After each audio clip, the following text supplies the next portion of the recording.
हे प्रभु, मेरे माँ बाप ने मेरी शादी तो तय कर दी है, पर मैं चाहती हूँ कि शादी के बाद मेरी एक सुंदर बेटी पैदा हो। वहाँ कंचन की सहेली भी मौजूद थी। उसने कहा, अरे कंचन, इतनी सी बात है, चल तुझे एक बाबा के पास ले चलती हूँ। बाबा के पास बहुत सारे टोटके हैं, देखना तेरी बेटी ही होगी। फिर तुरंत बाबा के पास पहुँच गई। कंचन ने सारी बात बाबा को बताई। पुत्री, तुम्हें जो भी टोटका करना है अपने ससुराल वालों पर ही करना है। दहेज में तो अपने मायके से 1 साल का राशन लेकर जाना और उसी राशन से पूरे 1 साल सभी को खाना खिलाना। ध्यान रहे, 1 साल से पहले वो राशन खत्म नहीं होना चाहिए और संतान भी 1 साल के अंदर ही हो जानी चाहिए। पर यह बात अपने पति के अलावा किसी को भी मत बताना। कंचन बाबा से आशीर्वाद लेकर अपने घर वापस आ गई। घर आकर उसने सारी बात अपनी माँ से बताई। माँ भी उसकी बात मान गई। कुछ ही महीनों बाद कंचन की शादी राकेश नाम के लड़के के साथ हो गई। विदाई के बाद जब दहेज का सामान उसके ससुराल में उतरा तो उसके ससुराल वाले हैरान हो गए। अरे बहू, हमने समधी जी से मना किया था कि हमें दहेज में कुछ नहीं चाहिए। सासू माँ, इसमें कोई दहेज का सामान नहीं, बल्कि पूरे 1 साल का राशन लेकर आई हूँ मैं। टेम्पो वालों ने सारा अनाज अंदर रख दिया। रात में राकेश और कंचन की सुहागरात थी। सुहागरात में कंचन ने राकेश से सब कुछ कहा, लेकिन उसे नहीं पता था कि उसकी जेठानी बाहर दरवाजे पर कान लगाकर सब कुछ सुन रही थी। अच्छा, तो इस वजह से देवरानी जी अपने मायके से पूरे साल का राशन लेकर आई है। अगर ऐसा हुआ तो ससुराल वाले तो देवरानी जी के ही गुणगान करने लगेंगे। मैं ऐसा नहीं होने दूंगी। कंचन की जेठानी बांझ थी, इसलिए वो नहीं चाहती थी कि कंचन को 1 साल के अंदर ही बच्चा पैदा हो, वो भी एक बेटी। क्योंकि कंचन की सास को बेटियां बहुत पसंद। बेटी पैदा होने पर उसकी सास कंचन को ही अपनी असली बहू मान लेती और ये बात कंचन की जेठानी से हजम नहीं हुई।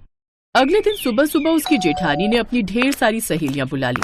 अरे आओ आओ, आज हम सब नई बहू के हाथों का खाना खाएंगे। हाँ हाँ, क्यों नहीं, हमारी नई बहू खाना बनाएगी आज। कंचन जाओ, मेहमानों के लिए खाना बनाओ। जेठानी कंचन को लेकर रसोई घर में चली गई। बाबा ने कहा था कि खाना सिर्फ अपने मायके वाले अनाज से ही बनाना, लेकिन अगर इतने सारे लोग हर दिन आते रहेंगे तो राशन तो 1 साल के अंदर ही खत्म हो जाएगा। अरे मैं भी कैसी पागलों वाली बातें सोच रही हूँ, एक दिन में सारा राशन थोड़ी ही खत्म हो जाएगा। दोनों बहुओं ने मिलकर सभी लोगों के लिए खाना बना दिया। खाना खाने के बाद उसकी सहेलियां चली गईं। राकेश और उसका बड़ा भाई काम पर चला गया। इधर उसकी जेठानी अकेले कमरे में बैठकर खुराफात सोच रही थी। चलो, आज का काम तो हो गया, अब कैसे भी करके इसी तरह इसका सारा अनाज 1 साल के अंदर ही खत्म कर देना होगा। अगले दिन उसकी जेठानी ने अपने मायके से बहुत सारे लोगों को बुला लिया। कंचन ने फिर से सभी के लिए खाना बनाया। जेठानी कंचन की खूब तारीफ किया करती थी ताकि उस पर किसी को शक न हो। तो ऐसे ही दिन बीतते जा रहे थे और 1 महीने के अंदर ही कंचन गर्भवती हो गई। बधाई हो कंचन, तुम्हारा राशन वाला टोटका तो काम कर रहा है। माँ, भैया, भाभी, जल्दी बाहर आओ। अभी लोग बाहर आ गए। अरे क्या हुआ राकेश बेटा, क्यों गला फाड़ रहा है? माँ, बहुत बड़ी खुशखबरी है, तुम्हारी छोटी बहू माँ बनने वाली है। क्या? अब इस घर में भी बच्चों की किलकारियां गूंजेंगी? राकेश बेटा, तूने सच में बहुत बड़ी खुशखबरी सुनाई है। मैं बहू को जाकर बधाई देकर आती हूँ। उसकी सास तुरंत कंचन के कमरे में चली गई। इधर कंचन की जेठानी मन ही मन जल रही थी। इसको बच्चा पैदा करने की कुछ ज्यादा ही जल्दी है। नहीं, कि मैं नहीं होने दूंगी। राकेश, तुम जाओ, कंचन का ख्याल रखो, मैं मिठाइयाँ लेकर आता हूँ, पूरे गांव में बांट देता हूँ। कहाँ जा रहे हो? इतनी बड़ी खुशखबरी है और आप सिर्फ गांव में मिठाइयाँ बांटोगे? मैं तो कहती हूँ पूरे गांव में भंडारा करना चाहिए। अरे वाह, ये सही रहेगा। राकेश खुशी खुशी गांव वालों को निमंत्रण देने चला गया। इधर जेठानी अब मन ही मन खुश होने लगी। थोड़ी देर बाद जब राकेश घर वापस आया तब उसने घर से बाहर ही अपनी भाभी की कुछ बातें सुन ली जो वो खुद से ही कर रही थी। ये कंचन जो अपने मायके से 1 साल का राशन लाई है, वो आज रात ही पूरा खत्म कर दूंगी मैं, ताकि इसकी ख्वाहिश कभी पूरी ना हो। अपनी भाभी के मुंह से ये सब सुनकर राकेश के पैरों तले जमीन खिसक गई। इसका मतलब भाभी ने मेरी और कंचन की सारी बातें सुन ली थी उस दिन। मुझे कुछ ना कुछ तो करना ही पड़ेगा, जिससे घर में शांति भी बनी रहे और कंचन का अपना राशन पर जो भरोसा है वो भी ना टूटे। अब राकेश और भी ज्यादा परेशान रहने लगा। शाम को पूरे गांव के लिए कंचन ने सभी के साथ मिलकर अपने ही अनाज से खाना बनाया, लेकिन उसने थोड़ा सा अनाज बचाकर रख दिया। धूमधाम से भंडारा हुआ। राकेश चुपचाप बाहर से ढेर सारा राशन लेकर आया और कंचन के मायके वाले राशन में मिला दिया। अगले दिन जब कंचन ने देखा तो हैरान हो गई। उसने राकेश से पूछा, राकेश जी, कल भंडारे में लगभग मेरा अनाज खत्म हो गया था, आज फिर से इतना सारा अनाज कैसे आ गया? अब मुझे क्या पता, मैं तो कभी किचन के अंदर जाता भी नहीं। मुझे लगता है ये सारा कमाल तुम्हारे उन बाबा का और तुम्हारा भगवान के ऊपर भरोसे का है। सब ऊपर वाले का चमत्कार है। शायद आप सही कह रहे हैं। राशन खत्म होता ना देख उसकी जेठानी अंदर अंदर जलती रही। इधर राकेश अपने ऑफिस में अपने झूठ को लेकर परेशान रहता था। मैंने कंचन के मायके वाले राशन में बाहरी राशन मिला दिया है। कहीं मैंने उसके भरोसे के साथ खिलवाड़ तो नहीं किया। खैर, ऐसे धीरे धीरे 9 महीने बीत गए। अस्पताल में उसकी डिलीवरी हुई। राकेश बहुत परेशान था। पता नहीं अंदर क्या हुआ होगा। राकेश और उसका परिवार जैसे ही वार्ड के अंदर गए तो कंचन बहुत खुश थी। राकेश को लगा कि उसने एक बच्ची को जन्म दिया है, लेकिन जब उसने पालने में देखा तो वो दंग रह गया, क्योंकि उसने एक लड़की और एक लड़के दोनों को जन्म दिया था। मुबारक हो mister Rakesh. Thank you doctor साहब। राकेश अपनी बीवी और बच्चों को लेकर घर वापस आ गया। घर में खुशी की लहर दौड़ गई, लेकिन उसकी जेठानी हमेशा अपना मुंह लटकाए रहती थी। एक सुबह जेठानी जल्दी उठी तो उसने देखा कि कंचन मंदिर में बैठकर प्रार्थना कर रही थी। हे भगवान, तूने मेरे साथ बहुत चमत्कार किए हैं। उस दिन मेरा राशन खत्म हो गया था, लेकिन तूने मेरा राशन पूरे साल खत्म नहीं होने दिया। मैं तो सिर्फ बेटी चाहती थी, पर तूने तो दोनों ही दे दिए। अब तो मेरी प्यारी भाभी को भी संतान का सुख दे दे। वो बेचारी हमेशा परेशान रहती हैं। उसकी बातें सुनकर जेठानी की आंखों से आंसू छलक पड़े। वो अपना गुनाह कंचन के सामने स्वीकारना चाहती थी, लेकिन वो डर की वजह से नहीं कर पाई। पर 2 महीने बाद जेठानी भी गर्भवती हो गई। अरे मुबारक हो भाभी, मुबारक हो। मैं जाकर पूरे गांव में फिर से भंडारा करूंगी। रुक जा कंचन। सासू माँ, राकेश, कंचन बाहर से जितनी अच्छी है उतनी अच्छी अंदर से भी है, पर मैं उतनी ही बुरी हूँ। बहू, ये क्या बोल रही है तू? इस खुशी के मौके पर ऐसी बात क्यों? सासू माँ, आज मुझे बोल लेने दीजिए, वरना मैं खुद को कभी माफ नहीं कर पाऊंगी। जेठानी ने सब कुछ बताया और वो रो पड़ी। रोते हुए उसने फिर कहा, मैंने इसके बाथरूम में कई बार सरसों का तेल भी डाला था ताकि इसका मिसकैरेज हो जाए, लेकिन कंचन की भक्ति में बहुत ताकत है। उस दिन मैंने सुना कि कंचन भगवान से मेरी संतान प्राप्ति के लिए प्रार्थना कर रही थी। ये कंचन की प्रार्थना का ही असर है कि आज मैं गर्भवती हूँ। हो सके तो मुझे माफ कर देना कंचन। भाभी, इसमें इतना टेंशन लेने वाली क्या बात है? देवरानी जेठानी के बीच आपस में जलन तो होती ही है। जब बचपन में मेरी सहेलियों के नंबर मुझसे ज्यादा आ जाते थे तो मैं भी उनसे जलती थी, उनकी किताबें फाड़ देती थी। पुरानी बातें भूल जाइए। आपको अपनी गलती का एहसास हो चुका है, यही काफी है। अब हम एक नई जिंदगी की शुरुआत करते हैं। कंचन से कुछ सीखो तुम। इतनी बड़ी बात को उसने कितनी आसानी से सुलझा दिया और तुम्हें माफ कर दिया। तो इस तरह इस कहानी का खुशी खुशी अंत हो गया।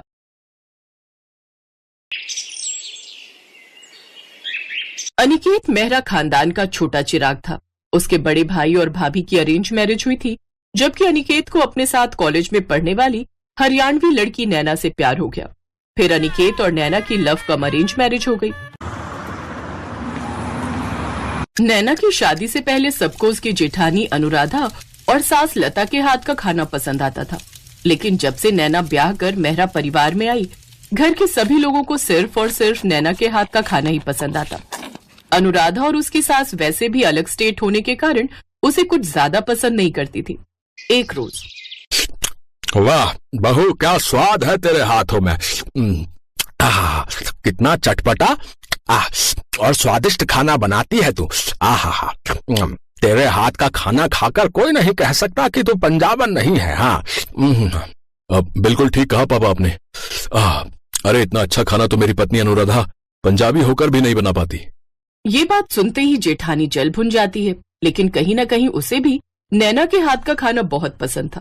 ऐसे ही एक रोज, सच में माँ जी, कुछ भी कहो, लेकिन ये नैना ना खाना बड़ा अच्छा बनाती है, आपसे और मुझसे भी अच्छा। अरे चुप कर तू, ऐसा भी क्या अच्छा बनाती है। अब तू देख, मैं ना आज भरता बनाने जा रही हूँ। सब के सब अपनी उंगलियां ना चाटते रह जाए तो कहना। हाँ, बना लो आप भी भरता, लेकिन आज नैना ने कटहल की सब्जी बनाई है और उसमें से भी क्या खुशबू आ रही है। ओए होए, देख लो आपके बैंगन कहीं लुढ़कते ही ना रह जाए। कुछ देर बाद सब खाने के लिए आते हैं। लता सबको बैंगन का भरता खाने को देती है, लेकिन तभी नैना भी कटहल की सब्जी लेकर वहां पहुंच जाती है, जिसकी खुशबू से ही सब बैंगन के भरते को एक तरफ कर देते हैं और नैना के हाथ का बना चटपटा कटहल खाने लगते हैं। वाह बहू वाह, ये कटहल जरूर तुमने बनाया है। जी पापा जी। वाह नैना, तुम्हारे हाथों में तो जादू है जो किसी भी बोरिंग सब्जी को स्वादिष्ट बना देती हो। सब बिल्कुल ठीक कह रहे नैना, सच में मजा ही आ गया। सच में आप सबको पसंद आया? Thank you so much. सबने उसके बने हुए कटहल की खूब तारीफ की और वो कुछ ही देर में चट भी हो गया, लेकिन लता के भरते को किसी ने छुआ तक नहीं। रहने दो माँ जी, आपके बस की बात नहीं है उस नैना को हराना। अब आप देखो मैं कल कैसे सबके लिए पंजाबी छोले भटूरे बनाती हूँ और सबकी वाहवाही लूटती हूँ। अगले दिन अनुराधा छोले भटूरे बनाती है। अरे बड़ी बहू, अभी तक तेरे छोले भटूरे बने नहीं क्या? बस माँ जी कुछ देर और अब बढ़िया खाना बनेगा तो समय तो लगेगा ही ना। आप चक्कर बताओ कैसा बना है। वाह, बना तो काफी बढ़िया है। चल अब जल्दी से परोस दे। अनुराधा सबको छोले भटूरे परोसती है। सब खा ही रहे होते हैं कि तभी नैना मंदिर से आ जाती है। अरे ये क्या भाभी, आपने छोले भटूरे क्यों बना दिए? मैं तो सबके लिए पाव भाजी बनाकर गई थी, वो भी नींबू डालकर चटपटा सा। ये सुनते ही उन सबके हाथ वहीं रुक जाते हैं और वो नैना से पाव भाजी लाने की जिद करते हैं। नैना जैसे ही पाव भाजी लेकर आती है, सब उस पर झपट पड़ते हैं। अब अनुराधा के छोले भटूरे एक तरफ रख दिए जाते हैं और सब पाव भाजी खाने लगते हैं। अरे वाह, क्या खुशबू आ रही है। थोड़ा और दो ना। हाँ है, लीजिए ना। वाह बहू, तो आई है ना, तब से तो खाने पीने की मौज हो गई है हमारी यहाँ। ये सुनकर जेठानी और सास जल भुन जाती हैं। ना जाने क्या जादू है इस कमबख्त के हाथों में, जो इसके आगे किसी को हमारा खाना पसंद ही नहीं आता। अब आप ही बताओ माँ जी, क्या कमी थी मेरे छोले भटूरों में? कमी तो कुछ नहीं थी बहू, लेकिन फिर वो पाव भाजी के स्वाद के आगे जरा फीके थे। समझ में नहीं आता आखिर क्या जादू है इस छोटी बहू के हाथ में। ऐसे ही कुछ दिन बीतते हैं। एक रोज नैना का जेठ उसे बुलाकर कहता है, नैना, नैना। जी भैया। नैना, कल मेरे बॉस और उनकी वाइफ डिनर पर आ रहे हैं, तो तुम कुछ ना अच्छा सा बनाकर तैयार करना। जी ठीक है भैया। क्यों जी, ये क्यों बनाएगी? मैं क्यों नहीं बना सकती? अगर मेरे बॉस नहीं आते तो तुम खाना बना लेती, मुझे कोई प्रॉब्लम नहीं है। लेकिन बात यह है कि मेरे बॉस और उनकी पत्नी खाने पर आ रहे हैं और ये मेरे प्रमोशन का सवाल है, इसलिए मैं कोई रिस्क नहीं ले सकता। तुम जानती हो ना, मेरे बॉस पक्के पंजाबी हैं और वो तो चटपटे खाने के बेहद शौकीन है। अगले दिन नैना खाना बनाकर तैयार कर लेती है। जेठ जी के बॉस अपनी पत्नी के साथ डिनर पर आते हैं तो सब उनका अच्छे से वेलकम करते हैं। कुछ देर बाद वो सब साथ में बैठकर डिनर करते हैं तो वो खाना खाकर तो बॉस बहुत ही खुश होते हैं। वाओ, क्या कमाल का खाना है। इतना अच्छा खाना तो मैंने बड़े से बड़े होटल में भी नहीं खाया। सचमुच बहुत ही लजीज और यमी खाना है। वाओ, तुम बहुत लकी हो शुभम, जो तुम्हारी वाइफ इतना टेस्टी खाना बना लेती है। अरे नहीं, ये खाना तो मेरे छोटे भाई की पत्नी नैना ने बनाया है। नैना हरियाणा से और इनकी इंटरकास्ट मैरिज हुई थी, लेकिन खाना बनाने में इसका जवाब नहीं है। नैना की तारीफ करने के कुछ देर बाद वो सब वहाँ से चले जाते हैं, लेकिन ये देखकर अनुराधा हैरान रह गई और वो अपनी सास से, अब तो हद ही हो गई माँ जी। पहले सिर्फ घर वाले, लेकिन अब तो बाहर वाले भी इसके चटपटे खाने की तारीफ करते नहीं थकते। अब तो एक ही तरीका है इस बात का पता लगाने का कि आखिर वो खाना बनाती कैसे है, और वो क्या, उस पर नजर रखकर। अब वो दोनों उसकी जासूसी शुरू कर देती हैं। अगले दिन नैना रसोई में खाना बनाती है तो दोनों उसको चुपके से देखती हैं। अरे हट तो बहू, मुझे भी तो ठीक से देखने दे, हल्दी के बाद उसने क्या डाला? माँ जी, मुझे लगता है नमक या मिर्च डाली होगी शायद। तेरे शायद के चक्कर में तू बाजी हार जाती है। अब हट परे, मैं देखती हूँ। दोनों देखने की कोशिश करती हैं, लेकिन उनकी समझ में कुछ नहीं आ रहा था। माँ जी, ऐसा करो, आप उससे जाकर पूछ ही लो कि वो क्या डालती है खाने में।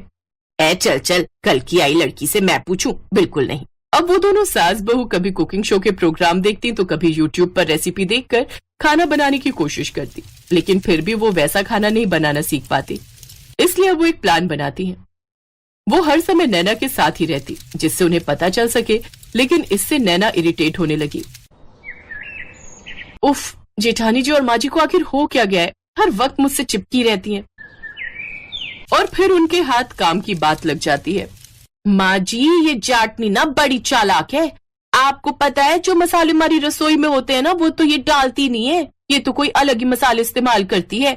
हैं? हे भगवान, कहीं ये कोई जादू टोना सीख कर तो नहीं आई और वही हम पर आजमा रही हो। चल अभी चलकर देखते हैं आखिर उसने उस डिब्बे में रखा क्या है। कौन सी चीज डालती है ये, जिससे सब इसी के गुणगान करते हैं। अभी नहीं माँ जी, रात को। अभी अगर जाकर देखेंगे तो उसे हम पर शक हो सकता है, और क्या पता वो अपने किसी जादू टोने से हम दोनों को बिल्ली या चूहा बना दे तो। हाँ हाँ हाँ हाँ हाँ, तू ठीक कहती है, रात में देखेंगे। वैसे भी मुझे नहीं बनना बिल्ली या चूहिया। रात को जाकर वो उन डिब्बों में देखती है तो उसमें मसाले रखे होते हैं, जो बिल्कुल वैसे ही होते हैं। ये तो बिल्कुल वैसे ही मसाले हैं जैसे मैं लाती हूँ, फिर उनमें और इनमें आखिर फर्क क्या है? मैंने कहा था ना माँ जी, ये जरूर कोई जादू टोना करती होगी। अब तो इसकी सच्चाई सबके सामने लानी पड़ेगी। अगले दिन वो सबको हॉल में इकट्ठा करती है। तुम सबको पता है ये चाटनी ना हम सबके खाने में कोई जादू टोना करती है। जादूगरनी है ये, जादूगरनी। हाँ, ये आप क्या कह रही है माँ जी? हाँ तो बताओ, तुम क्यों मसाले का डब्बा अलग रखती हो? माँ जी, वो पिसे हुए मसाले जो मेरी नानी माँ झज्जर में अपने गांव में पीसती हैं, अपने हाथों से धूप में सुखाकर। उन्हीं मसालों से खाने में इतना स्वाद और खुशबू आती है। उनके वहां पर खुद के ढाबे हैं जिसमें यही मसाले डालते हैं। और अनिकेत ने मुझे शादी से पहले ही कहा था कि पंजाबियों के दिल में उतरने का रास्ता चटपटा खाना होता है। इसलिए आप सबका मैं दिल जीत सकूं, इसलिए ये चटपटा खाना बनाकर खिलाती हूँ। लेकिन मुझे नहीं पता था कि मेरा ससुराल सिर्फ ससुराल ही नहीं, ये तो चटपटा ससुराल है, चाहे वो खाने में हो, जासूसी करने में हो या इल्जाम लगाने में। अब मैं नहीं रहूंगी यहाँ जहाँ मुझे सब जादूगरनी समझते हैं। माँ ये जो भी कर रही थी आप सबका दिल जीतने के लिए कर रही थी। अब जेठानी और सास को अपनी गलती का एहसास होता है और वो नैना से अपने किए की माफी मांगती हैं। अब वो सब साथ में खुशी खुशी रहते हैं।